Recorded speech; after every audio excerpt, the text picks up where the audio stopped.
Radio Shouty. Why is Jay-Z a billionaire? He's a billionaire because of Rocawear clothing. He's a billionaire because of Tidal. He sold that bitch. He bagged up, what, $200 million from Sprint. He paid 56 for it. He bagged up all of that. Now he still owns 66% and is free rolling. Douce, you know what I'm saying? His liquor, Ace of Spades. If you want to be a billionaire, you have to start a brand and create a company that is evaluated at something. You see what I'm saying? If you just,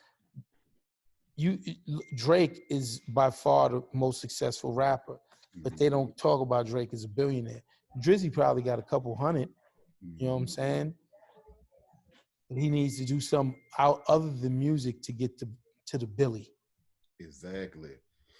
When you speak of folks like Jay-Z going for that Billy, what do you think it was that drove him to the Billy to make him just say, you know what, let me find different ways to get money? Is it a sport to him or is it just a drive or what?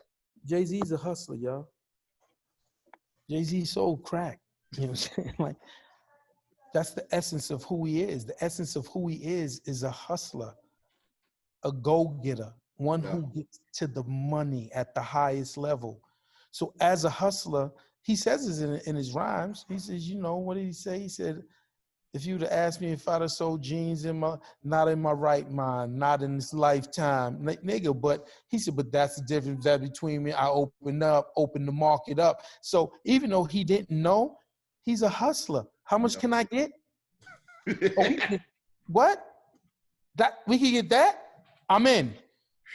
And not only am I in, I'm gonna master it. I'm gonna do it better than all you. They hustlers, man. Diddy's a hustler. Yeah. He's a hustler, yo. You know what I'm saying? So hustlers don't stop until they achieve their goal, and their goal is far bigger than the average person. Mm-hmm. You know what I'm saying?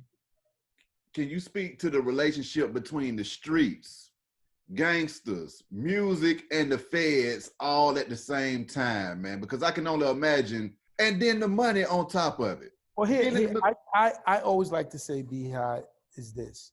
Mm-hmm. Hip-hop and hip-hop culture is the greatest thing that's ever happened to Black people, even more than sports. Mm-hmm. Because sports, if I'm not 6'6" with a wicked jump shot, I'm dead. With hip-hop, I could manage a nigga. I could be an engineer. I could be a producer. Mm-hmm. Like, I ain't gotta be athletic. You know what I'm saying? I ain't even gotta have no skills. I just gotta become the friend of a rapper and manage them or whatever. Mm-hmm. But when you look at hip hop, right? Mm-hmm. In the 80s, if you sold drugs and you asked the drug dealer, what's your 5-year goal? Nigga would be like, this, what's wrong with you? I'm getting it, nigga, I'm selling drugs.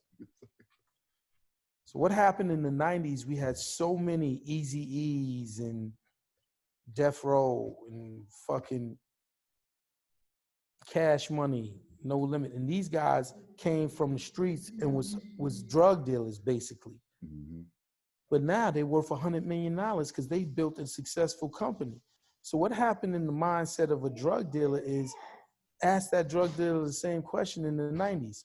Yo, what's your 5-year goal? He gonna be like, nigga, I'm gonna like 5 million, 10 million, and then I'm gonna motherfucking sign this artist or do this or do something, get a studio. I'm gonna buy some with niggas.